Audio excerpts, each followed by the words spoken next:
Welcome back. In previous class we have seen the syllabus structure and also we have seen why low power. What is the necessity of requirement of low power systems. Now in this session I would like to discuss the various terms related to power consumption and the sources of the power. In the VLSI circuits there are two metrics to measure the power consumption. So one is peak power and another one is the average power. Let us see, let us take one system. The power requirement of system is plotted like this.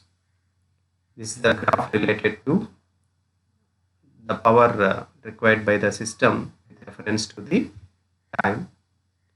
If you observe here, sometimes it uses more amount of power, but sometimes it uses less amount of power. Depends on the application done by that system. So with reference to this diagram, you can define the peak power is the maximum instantaneous power at a given time. That is, if you observe here, at the time t1, this is the maximum power. At time t2, this is the maximum power. So these powers are defined as the peak powers. Okay, so the peak power you can define as maximum instantaneous power at a given time is referred as the peak power.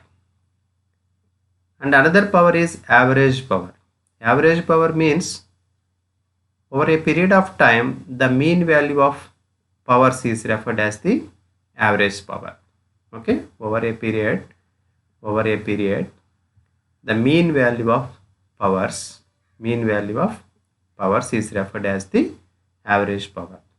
Okay, so here the peak power affects the reliable operation, whereas the amount of average power decides the package and cooling mechanism of a system.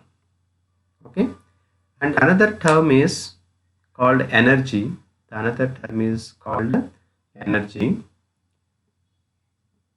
So as you know, energy we can define as the integral of power is referred as the energy. Now let us consider two cases with reference to a system. In case 1, let us suppose P1 is the average power and T1 is the case 1 time period. With reference to case 1, E1 is the amount of energy drawn. Okay, whereas in case 2, P2 is the average power. Okay, P2 is the average power. If you compare, in case 1 the average power is very high, whereas in case 2 the average power is low, and in case 2 the time period is T2, large time period compared to case 1, and E2 is the amount of energy, but in the amount of energy in case 1 and case 2 are equal. Okay, the amount of energy in case 1 and case 2 are equal, but the case 1, with reference to case 1, within a short period the total amount of energy is drawn. Because why? Because the average power is high, whereas in case 2 the energy drawn it takes more time to draw the energy, the same amount of energy. Why? Because the average power is less, the average power consumption is less. Okay, so if the power consumption is less, the lifetime of the battery is large. So the energy affects the battery life. So it affects the battery life. Okay, so if the average power is less, the battery life is high. If the average power is high, the lifespan of the battery is less. Okay, so that is the term we need to concentrate here, that is energy. Now let us see what are the different sources for this power consumption. The total power in the VLSI circuits includes two categories. One is the dynamic power consumption and another one is static power consumption. Okay, again the dynamic power consumption is classified as switching power, short circuit power and glitching power. Similarly, in the static case also, we can see the different, the static power is due to because of leakages. Okay, the main leakage currents for the static power consumption are diode leakage current, subthreshold leakage current and gate leakage current. Coming to dynamic power consumption, when will you call the power consumption is dynamic and when will be it is static means the power consumptions because of transitions. Okay, transition means changing the value 0 to 1 or 1 to 0. So the power consumption because of transitions is referred as dynamic power consumption, and without transitions the power consumption is referred as the static power consumption.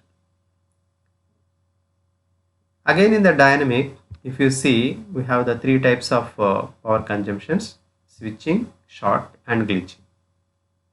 Out of all this, the most effective type of power consumption is switching power consumption. This switching power consumption is because of charging and discharging action of a capacitor. Okay, so transition means changing the value 0 to 1 or 1 to 0. That is 0 to 1 means the capacitor is fully charged. Okay, 1 to 0 means the capacitor is fully discharged. So during charging and discharging action of this capacitor, load capacitor, the amount of power is consumed by the either pull-up network or pull-down network. In generally, during charging action, the pull-up network consumes the energy, whereas in the discharging action, the pull-down network consumes the energy. Okay, so mainly because of charging and discharging action of capacitor, whatever the amount of power consumed by the circuit is referred as the switching power consumption. Okay, and we can express the switching power consumption as like this: E dynamic equal to CL VDD square into F, plus the same formula you can use it here. This is because of the various nodes present in the circuits, and this is because of the load capacitance, mainly effective load capacitance. Okay, so the switching power we can express it as CL VDD square into F, where CL is the load capacitance, VDD is the applied voltage, and F is the transition frequency. Okay. Now then see the other type of dynamic power is short circuit power. The short circuit power is because of the short circuit current flow between VDD and ground. But when will the short circuit current flow will occur? In general, in CMOS technology, if one transistor is in on means automatically the other transistor is in the half state, because the transistors are complement transistors, right? One is NMOS transistor and another one is PMOS transistors. But theoretically say, never these two transistors become on. Okay, but how this short circuit will occur? Why means during the transition period, that is, transition means changing the value 0 to 1 or 1 to 0. Okay, during the transition period, what happens is the on transistor slowly goes to the half state, whereas half transistor goes to the on state. Okay, so this is happened during the transition period. So while moving on transistor to off, half transistor to on, at certain time instant, both the transistors will become on. Okay, so that is the instant of time when both the transistors are on, and a short circuit will occur between VDD and ground, so that the short circuit current will flow. The amount of power consumption because of the short circuit is referred as the short circuit power consumption, right? If the on period is large, if the both the transistor on time is large, so amount of short circuit current is large, therefore large short circuit power consumption will happen. Okay, so this short circuit power depends on the transition time period. If the transition time period is large, the short circuit power consumption also large, otherwise it is less. Okay, next another type of dynamic is glitching power. Okay, what is this glitching power consumption means? This is occurred because of gate delays, occurring of unnecessary transitions at the output before settling its final value. The power consumption because of these unnecessary transitions is referred as glitching power consumption. Okay, this unwanted transition or unnecessary transition is referred as a glitch.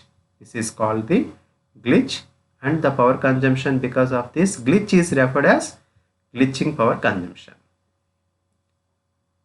Let us see here an example is there. It includes two NOR gates. Okay. Also see ABC are the three inputs for the logic diagram consisting two NOR gates, and the output of first NOR gate is Q1 and the output of second NOR gate is Q2. And if you observe the changing the input value from 101 to 000, with reference to 101, the expected Q2 value is 0. The expected Q2 value is 0. With reference to 000 input also, the expected Q2 value is 0. But because of gate delays, what happens is, whenever the input is changed from 101 to 000, the time at the output of Q1 change to 0 to 1 at the same time, at the same instant of time, the output of Q2 also change to 0 to 1, but actually what is the expected output? 0 only. Previously it is its value is 0. Now also we are expecting 0, but instead of continuously maintaining logic 0, it takes one transition, or it if you observe here, the value Q2 changed from 0 to 1 and 1 to 0. Okay, so this is the unnecessary occurred transition. This unnecessary transition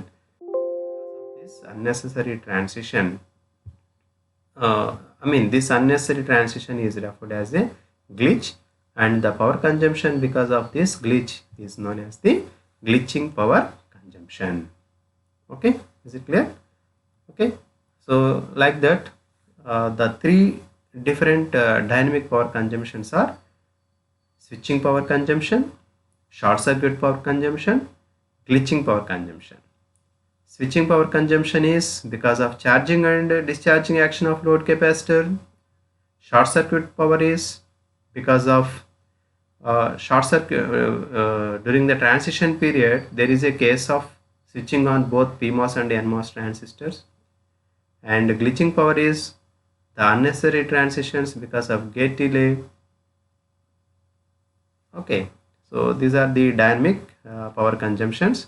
And coming to another, okay, here is the slide representing the amount of power consumption out of three dynamics. Which one is large means the switching power is the large dynamic power effect.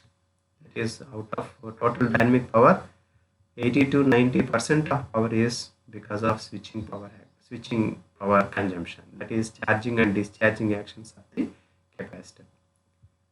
The leakage power amount is only 10 to 30%, whereas short circuit power is 0 to 5% only. Coming to static power consumption, as I said, the static power consumption is occur even though there is no transitions in the circuit. The power consumption is occur, that is referred as the static power consumption. But why this is happen means because of leakages. So in the MOS transistor structure, you can observe 7 different types of leakage currents. 7 different types of leakage currents. This is the diagram representing those 7 different types of leakage currents. Okay. So because of these leakage currents, whatever the power consumption will occur, that is called the static power consumption. Okay. So those are let us see what is I1, I2, I3, I4, I5, I6 and I7 means. I1 is just reverse biased PN junction diode leakage current. I2 is referred as band to band tunneling current. I3 is subthreshold leakage current. I4 is gate oxide tunneling current. I5 is referred as gate current due to hot carrier injection. I6 is referred as channel punch through, and I7 is gate induced drain leakage currents. These are the different leakage currents we can observe. The details of each and every current we can see in the later classes. Okay, this is about the static power consumption. Okay, so in next class we can see what are the various methodologies applied to reduce this power consumption. Thank you.